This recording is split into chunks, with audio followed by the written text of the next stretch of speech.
Hi guys, in today's video I'm going to show you how you can insert checkbox in Microsoft Word. So first step you need to do is to open Word, click on File and click on Options.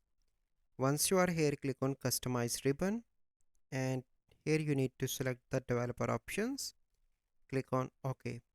Once you done that, you simply need to come here and on the top you can find developer options. Click here and here you can see an option of checkbox. So here you can see that I added, and if I click again it will add a mark.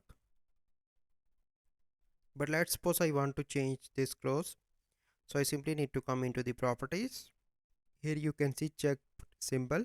Click here and you can select any symbol from here like this. So I'm going to select this one and click on OK and click here. So now you can see that symbol is changed into P. So this is the process that you need to follow to insert checkbox in Microsoft Word. I hope you like this video. Thanks for watching.